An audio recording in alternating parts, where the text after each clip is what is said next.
Segundo Samuel, capítulo 21, um texto muito conhecido, e eu quero ler com vocês. Vamos juntos? 3, 2, 1. E houve nos dias de Davi uma fome de 3 anos consecutivos. Quanto tempo, gente? 3 anos. E juntos. E Davi consultou o Senhor, e o Senhor lhe disse: é por causa da casa de Saul. Amém. Meus irmãos, senhoras e senhores, todos quantos me ouvis aqui nessa noite, eu quero em breves palavras trazer essa reflexão bíblica do coração de Deus para os nossos corações aqui nessa noite, em especial o coração das irmãs, das servas de Deus, que reunidas estão para louvar ao Senhor aqui nessa noite. Sabe, irmãos, eu estive pensando durante todo esse dia sobre esse processo glorioso que está acontecendo, sobre o empoderamento, se assim podemos dizer, empoderamento feminino. Ou seja, o poder que as mulheres estão tomando sobre si, ou estão assumindo sobre si nesses últimos anos. É muito interessante ver como essa revolução está acontecendo muito rapidamente, e as mulheres estão tomando posições que já poderiam terem tomadas há muito tempo. Eu fico pensando que em 1973, veja, 40 e poucos anos atrás, minha mãe precisou trabalhar para ajudar no orçamento doméstico. Eu disse isso aqui um dia para vocês. E foi arrumar serviço numa empresa aqui em São Paulo, ali no Ipiranga. E o meu pai, enquanto esposo, teve que assinar, fazer uma carta de próprio punho, assinando e autorizando mamãe a ser funcionária daquela empresa. Eu estou falando de 45 anos atrás. Hoje nós temos mulheres sendo executivas, diretoras, fazendo parte do alto escalão de empresas. Hoje nós temos mulheres tomando conta de trabalhos que anteriormente eram só os homens que tomavam. E trabalhos que têm dado muito certo, não é verdade? Onde elas estão dando muitos resultados. E nós estamos vendo a crescente demanda de trabalhos na área feminina, porque a capacidade das mulheres tem sido tremenda, de forma a alcançar posições que anteriormente eram apenas ocupadas pelos homens. Eu já disse a vocês também que há uns 5 anos atrás, hoje já não é surpresa, mas uns 5, 6 anos atrás, eu voei de São Paulo para Campo Grande, e na metade do caminho veio uma voz da cabine, uma voz feminina lá da cabine do avião. Aqui quem fala é a piloto fulano de tal, primeiro oficial, enfim, desse voo. Estamos voando a tantos mil pés, estamos numa velocidade X, o clima lá fora é tanto, e chegaremos tal hora e tantos minutos lá em Campo Grande. Eu vi que um começou a olhar para o outro assim, né? Um olhou para o outro, como quem diz, uma mulher pilotando o avião. E eu confesso para vocês que eu não fiquei com medo, eu fiquei com pavor. E eu tinha pedido para Jesus, sempre quando entro no avião, eu falo: Senhor, coloca a sua mão aqui para segurar esse avião. E naquele momento eu disse: coloca as duas, Senhor, pela tua misericórdia. Irmãos, e vou falar para vocês, besteira minha, o avião pousou assim tão macio, que tem piloto que não pousa o avião cai, bate no chão assim, mas pousou tão macio, todos aplaudiram. E eu tive vontade de ir lá na cabine para ver quem era e dar um parabéns para ela, mas fiquei com vergonha. E assim, eu vi naquele dia realmente o quanto Deus está dando a capacidade, né, para que as mulheres possam exercer posições. Até pouco tempo atrás nós tínhamos aqui no Brasil, como a primeira mandatária, ocupando o mais alto cargo executivo da nação, uma mulher. E nós temos várias delas ocupando posições de destaque. Gente, o que é isso? Na verdade, a minha preocupação e a minha fala com vocês hoje é uma única. Ao passo que as mulheres alcançaram uma visão de libertação, por assim dizer, e ocuparam o espaço que sempre deveriam ter, a impressão é que elas começaram a ter uma competição, a competir com os homens. Ao passo que aumentou a liberdade das mulheres, aumentou o número de homicídios, de morte de mulheres. E o número foi tão grande que teve que buscar um nome para se dar a esse tipo de morte: feminicídio. Homem que mata a mulher simplesmente pelo fato de ser mulher. Então o que acontece? Não há necessidade de haver um confronto não há necessidade de haver uma disputa, até porque qualquer homem que for disputar com uma mulher, ele vai perder, porque ela tem uma capacidade muito para além, uma capacidade de muita resistência que Deus deu à mulher. Nós temos algumas escolas bíblicas de tradição bem antiga, que os meninos, quando vão se referir a Deus, eles se referem assim: vamos agradecer a Deus, porque ela me guardou, ela me abençoou. Se refere a Deus como ela. Aí logo outros meninos dizem assim: não é ela, é ele. Ele, Deus me abençoou. Então muitos de nós crescemos imaginando que Deus é homem. Deus não é homem, e também não é mulher. Você entendeu? Deus é Deus. Diga: Deus é Deus. Ele não é homem nem mulher. Ele tem em si parte que ele deu para o homem, e ele tem em si parte que ele deu para a mulher. Ora, isso é muito interessante nós pensarmos nisso, porque nós vamos encontrar na Bíblia alguém se referindo a Deus como ele, como sendo sexo feminino, Hakadosh Baruhu, ou seja, ele, o Todo-Poderoso. Mas também vamos encontrar versões femininas, como quem diz: Deus é a glória, Deus é a santidade.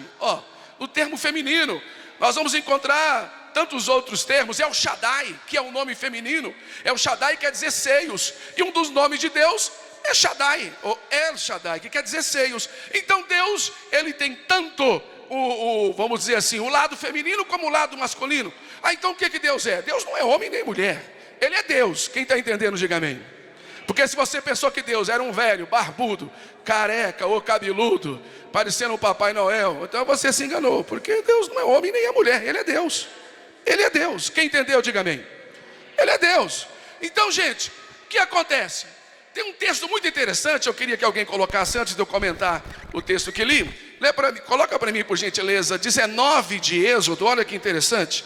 19 de Êxodo, versículos 1, 2 e 3, se não estou enganado.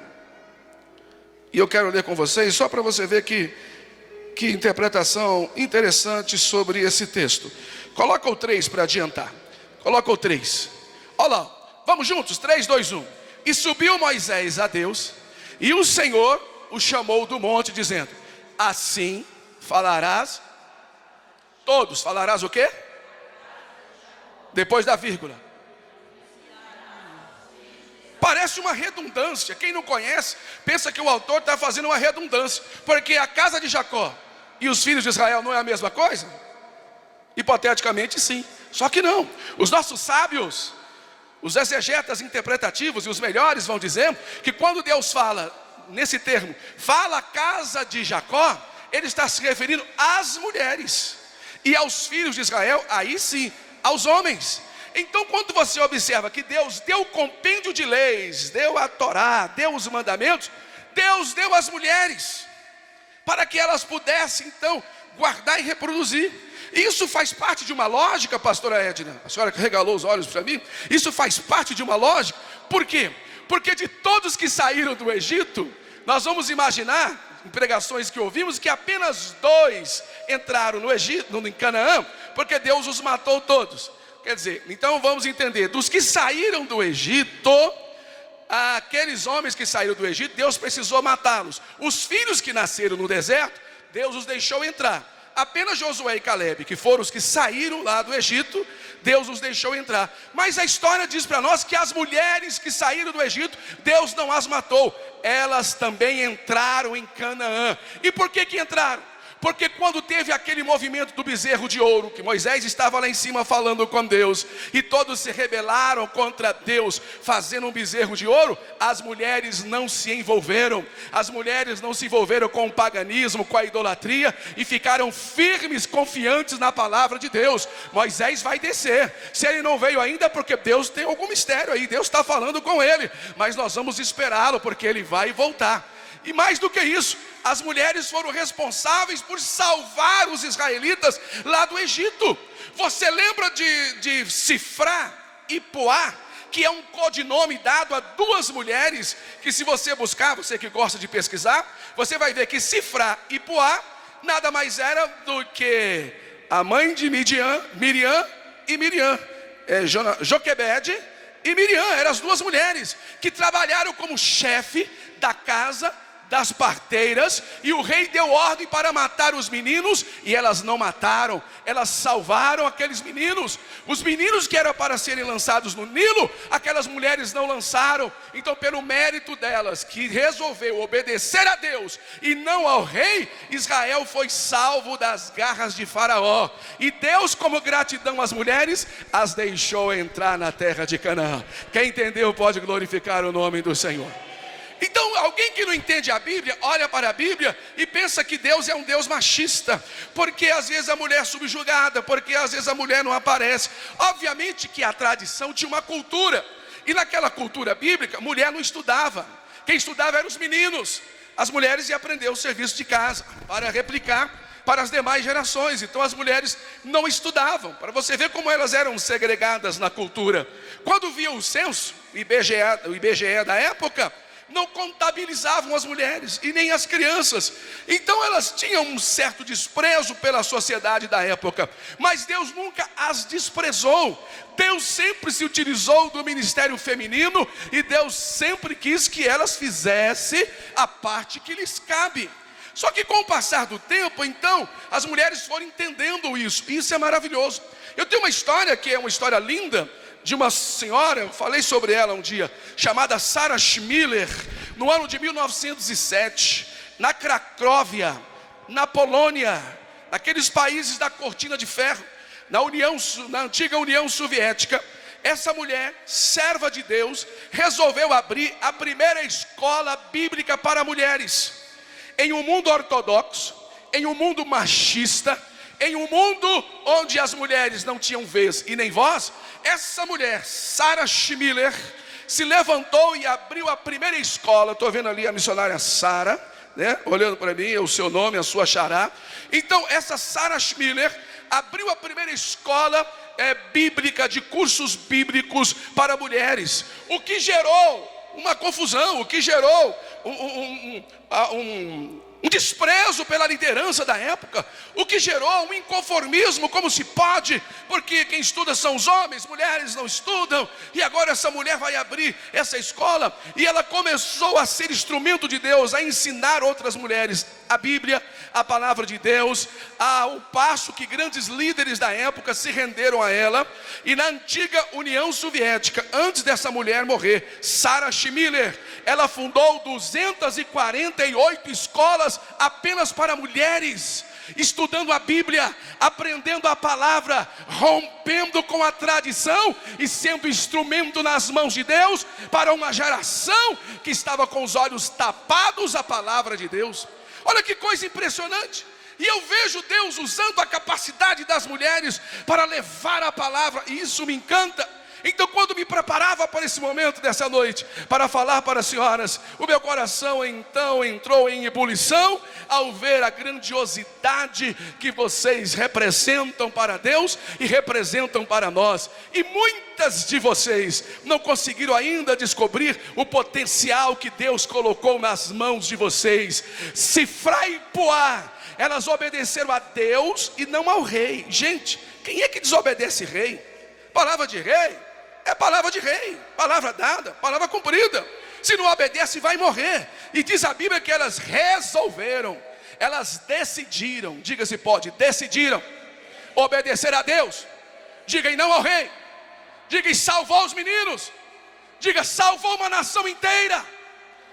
Isto que era para ser morta, a capacidade daquelas duas mulheres e a coragem delas salvou uma geração inteira. E é isso que Deus está querendo fazer, usar a sua capacidade, porque tem uma outra geração sendo perseguida por outro faraó, que é o faraó moderno, e Deus está querendo usar muitas mulheres aqui para salvar essa geração. Dito isso, eu volto ao texto. Quando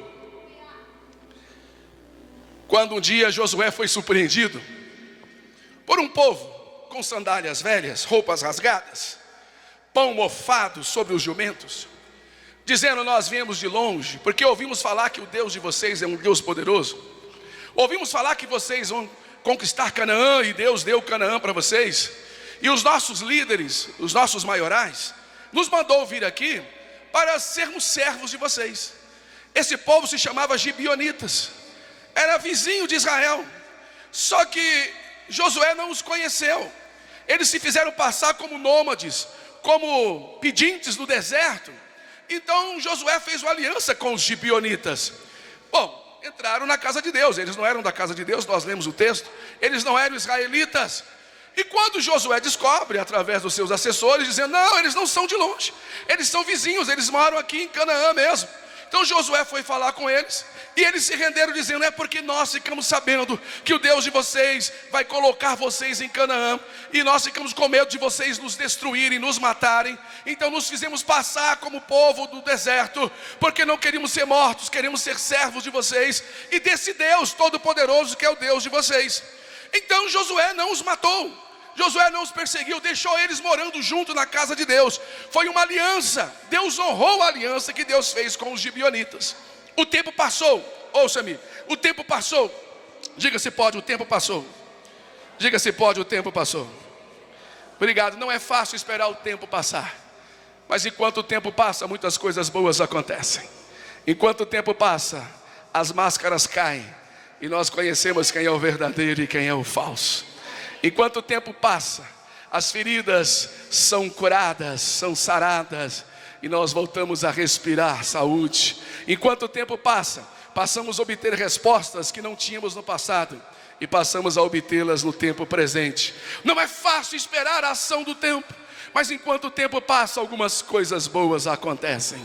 O tempo passou, lá no tempo do reinado de Saul. Saul agora era rei sobre as 12 tribos de Israel. E um belo dia, Saul amanheceu no seu palácio, deu aquela espreguiçada sarada, abriu a cortina, olhou pela janela. Primeiras pessoas que ele enxergou do lado de fora do seu palácio foram os gibeonitas. Esses que enganaram Josué, e que Josué deixou ficar, fez uma aliança com eles. Deus permitiu essa aliança. Saul olhou e disse: eu não fui com a cara desses gibeonitas, e eu vou acabar com eles. Pegou a flecha, matou o gibeonita, chamou os seus soldados, mandou matar os gibeonitas, e foi arrasando com esse povo, de sorte que sobrou pouquíssimos, porque correram. Então Saul tentou exterminar esse povo, e Josué havia feito um pacto, uma aliança com esse povo, e Deus havia selado aquela aliança. Deus não gostou da atitude de Saul ao quebrar a aliança. Cuidado com você que gosta de quebrar a aliança, porque Deus contempla as alianças. Vou repetir: Deus contempla as alianças. Cuidado você que gosta de quebrar alianças. Então de repente, irmãos, aquele povo agora começa, os que restaram, começa a lamentar. E Deus não gostou, e Deus se levantou e agiu. Se levantou por minha conta, porque não estava deitado nem sentado. Ou seja, Deus começou a agir. Então Deus fechou os céus.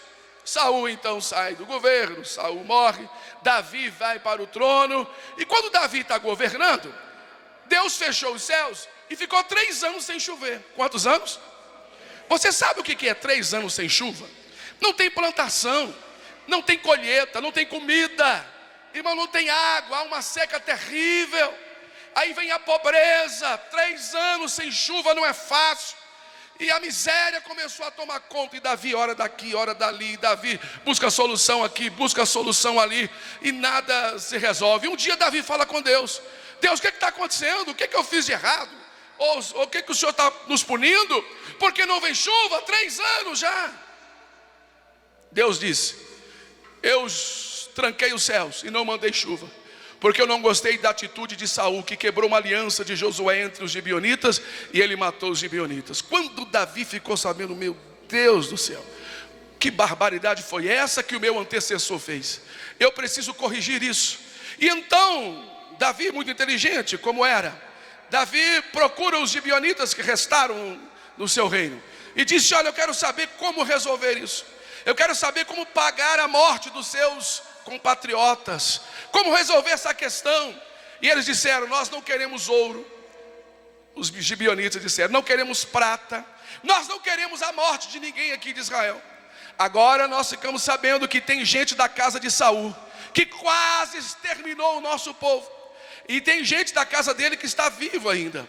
Então nós queremos pelo menos 7 homens da família de Saul, para nós enforcarmos aqui em praça pública, e assim teremos vingado a morte do nosso povo. Ora, irmãos, Davi não gostou disso, não queria isso. Mas 3 anos sem chuva, a economia veio à bancarrota, a miséria tomando conta. Davi precisava resolver. Então foi lá em busca dos 7 homens. 5 deles eram filhos de Merabe, filha de Saul. E 2 deles, filhos de Rispa, que era uma concubina de Saul. Então o rei mandou pegar esses 7 meninos e entregou para os gibeonitas, que os levou ao monte, ali na cidade mesmo. E à vista de todos que puderam participar, enforcou esses meninos, que nada tinha a ver pela decisão do pai, que não tinham culpa pela decisão desastrosa, inconsequente do avô Saul, do pai Saul.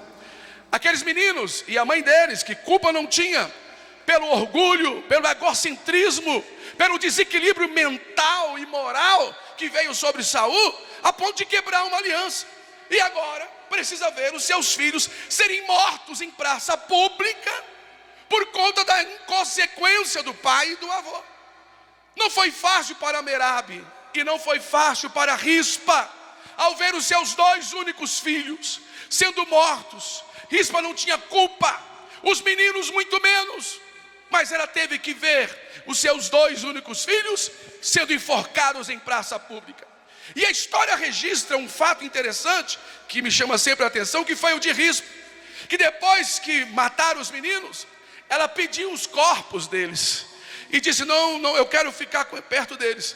E segurou o corpo dos meninos, e fez uma pequena tenda, uma pequena cabana, com um tecido de silício, diz a história, sobre uma pedra, e ficou ali, de um lado o corpo de um menino, do outro lado o outro corpo do menino, e aqueles meninos mortos, cheirando mal, entrando em estado de putrefação, e aquela mulher ficou ali, diz a Bíblia, durante 6 meses. Quanto tempo? Quanto tempo? Quando os urubus, quando as aves vinham para comer os corpos apodrecidos dos seus filhos, porque estava fedendo, ela não deixava, espantava as aves. Quando os bichos noturnos vinham para comer a carne estragada dos seus filhos, ela não deixava. Imagina você o mau cheiro, o odor horrível que aqueles 2 corpos exalavam, produziam, e aquela mulher ali o tempo inteiro: não saio daqui enquanto Deus não fizer justiça, porque eu não tive culpa da quebra dessa aliança, meus filhos não tiveram culpa da quebra daquela aliança. E todos que passavam olhavam para Rispa. Rispa não gritava, Rispa não falava mal do rei, Rispa não falava mal de Deus. Ela apenas chorava, ela apenas lamentava, ela apenas curtia a morte dos seus 2 filhos, porque ela sabia que falar não resolvia, e ela sabia que falar mal do rei não resolvia, ela sabia que criticar Deus muito menos. Então ela silenciou e ficou com aquele grito atravessado na sua garganta. Até que um dia, 6 meses se passaram, então alguém passou por ali e reconheceu Rispa, e ao ver aquela situação dramática, caótica, triste, lamentável, então anunciou o rei. E o rei disse: manda vir aqui. Mandou buscar Rispa e a levou para o palácio. E a levou para onde? E a levou para onde? Depois de 6 meses debaixo de sol. Então agora foi convidada a vir para o palácio. Contou a história para o rei. O rei se sensibilizou, mandou que pegasse o corpo dos 2, os restos mortais dos 2 filhos dela e dos 5 filhos de Merabe, e enterrasse junto a Saul, junto a Jonatas, que foi um amigaço de Saul, filho de amigão de Davi, né? Filho de Saul, que era o Jonatas. Mandou que sepultasse dignamente. E agora Rispa passa a viver no palácio. E se você observar o texto com muita calma, você vai ver na sequência que quando o rei toma essa decisão, a chuva desceu. Diga: a chuva desceu. Diga se pode: a chuva desceu. desceu. Por quê? Porque a justiça foi feita. E aquele grito atravessado na garganta de Rispa durou 6 meses. Mas naquele dia que ela chegou no palácio, ela pôde abrir o seu coração, ela pôde abrir a sua boca, ela pôde soltar aquele grito de angústia atravessado na sua garganta durante 6 meses. Foi ouvida e Deus mandou a chuva e a prosperidade voltou a reinar em Israel, porque a justiça foi feita. Sabe, irmãos, é esse empoderamento, é essa atitude nobre desta mulher que deixa um exemplo para as demais mulheres. Ela não abriu mão da maior missão que ela recebeu, que foi a missão de ser mãe. Mesmo depois de mortos, ela cuidou dos filhos para não deixarem as aves cuidar. Esta é a mais nobre missão que uma mulher pode receber, é ser parceira de Deus no cuidado dos filhos, no cuidado da família. Com esse empoderamento e esse crescimento e esse avanço feminino de mulheres ocupando os mais altos cargos da nação, isso é muito bonito, isso é muito lindo, mas não pode se esquecer da primeira e maior e mais nobre missão feminina, que é ser parceira de Deus no cuidado, na criação dos filhos, porque os filhos também são de Deus. É não abrir mão deles por ocasião alguma, é não abrir mão deles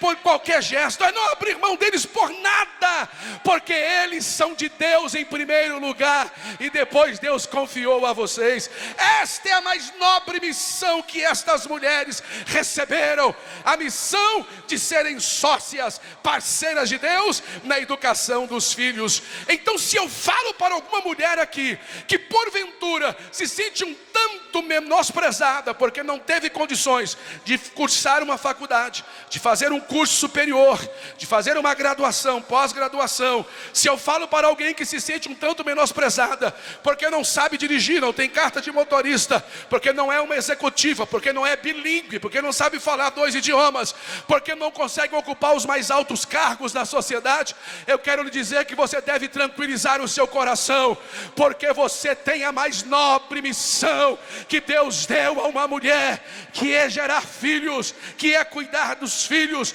que é cuidar do marido, que é cuidar de um lar e que é honrar a Deus e representar Deus aqui nessa terra. Quem está entendendo essa palavra e pode glorificar o nome do Senhor, agradeça a Deus, porque você é detentora de uma nobre missão que Deus deu a você. Cuide dos filhos, zele por eles, porque os urubus, as aves noturnas da atualidade, estão aí perseguindo os nossos filhos, através da internet. É pedofilia. Essa semana foram presos 30 ou mais pessoas no Brasil, dentre outras, pessoas de nomes e renomes, envolvidas com pedofilia. Que algo nojento. Que doença é essa que a pessoa sente um prazer sexual com uma criança de 2 anos, de 3 anos, com um bebê recém-nascido? Isso é uma atrocidade. São os urubus dessa época querendo roubar os nossos filhos. São as aves noturnas, através de sites de internet que são sites pornográficos, que querem roubar não apenas o corpo, mas a mente e a moral dos nossos filhos. Então cadê as rispas desse tempo que se assenta no meio dos seus filhos e diz: aqui não, esse aqui foi Deus que me deu, aqui não, esse aqui foi Deus quem me deu, custe o que custar, eu não vou abrir mão deles, porque foi Deus quem me deu. Então Deus está querendo levantar uma nova geração de rispa que não abra mão da sua maior missão. É uma missão nobre, pastor Domingos, pastor Ivan, Cosma, uma missão nobríssima, maravilhosa. Eu vou encerrar, o horário foi embora, mas eu sinto Deus aqui de uma forma tão tremenda e maravilhosa. Eu não quero me esquecer nunca de uma cena, quase 40 anos atrás. Eu fui vizinho de uma pessoa que era crente e que frequentou a igreja conosco. Em um dado momento, aquele menino alcançou a sua idade, tinha mais ou menos a minha idade, 12, 13 anos, resolveu não ir mais para a igreja. E começou a achar que era dono do seu nariz. E o grande problema é esse, é quando a gente começa a achar que somos dono do nosso nariz, que podemos fazer o que queremos. Desrespeitamos pai, mãe, pastor, avó, padre, todo mundo. Achamos que somos dono do mundo, somos capazes de tudo. Isso é um caminho muito perigoso.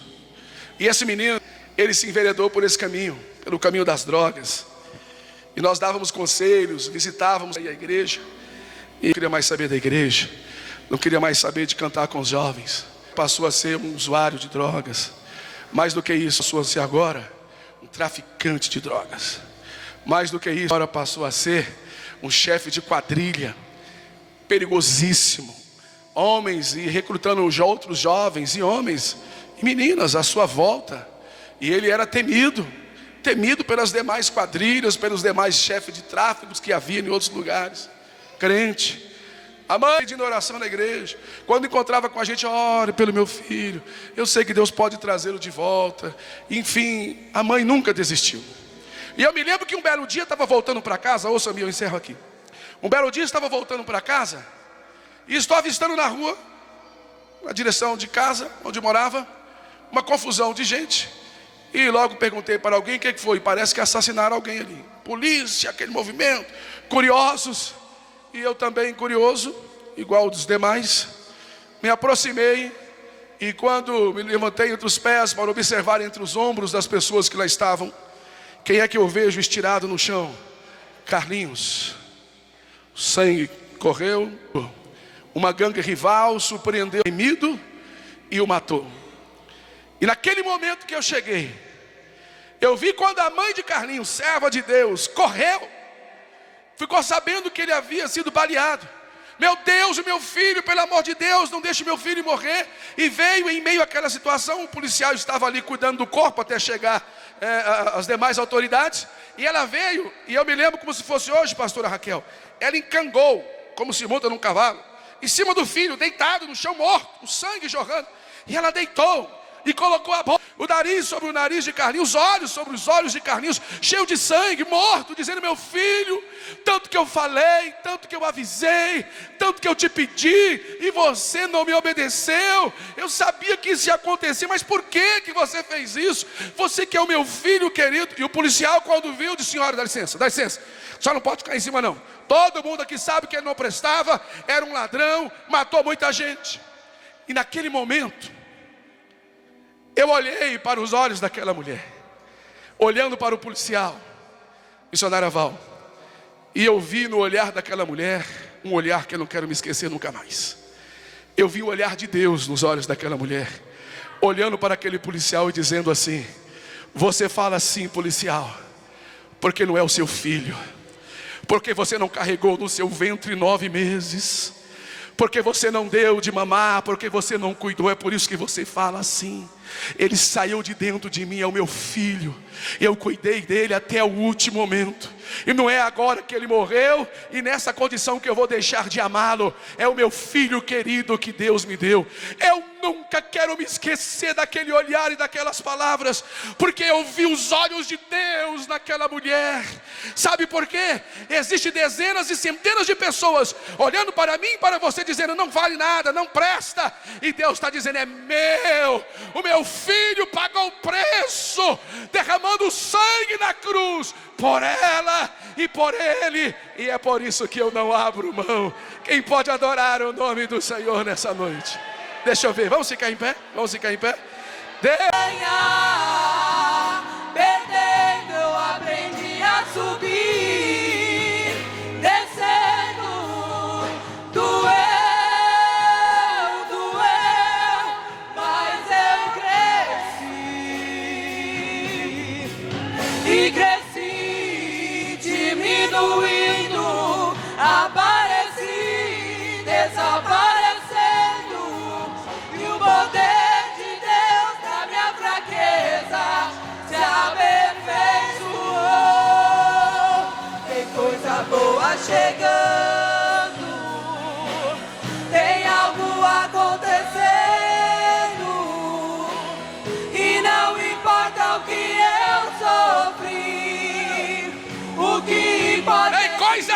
chegando. Abra a garganta e solte o grito da liberdade. Tem coisa boa chegando, tem algo acontecendo, e não importa o que eu sofri, o que importa é que eu... Onde estão os sobreviventes aí? Onde estão os sobreviventes? Deixa eu ver. Deixa eu ver o grito dos sobreviventes. Deixa eu ver o brado dos sobreviventes aqui. Deixa eu ver. Deixa eu ver. Solta o grito que estava preso. O grito da liberdade.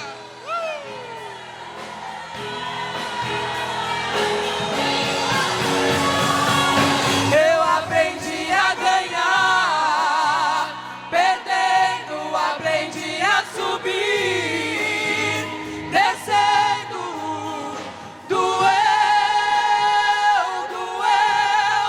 mas eu cresci,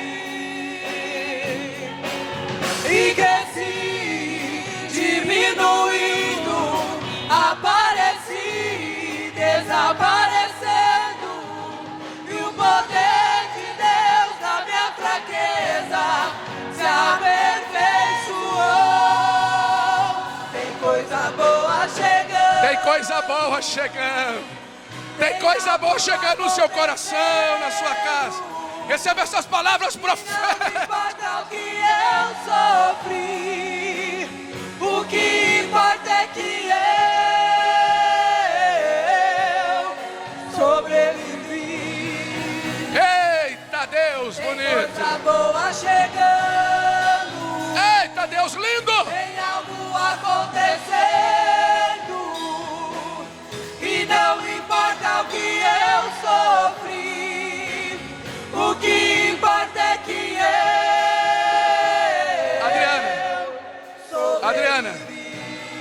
Adriana, não pare.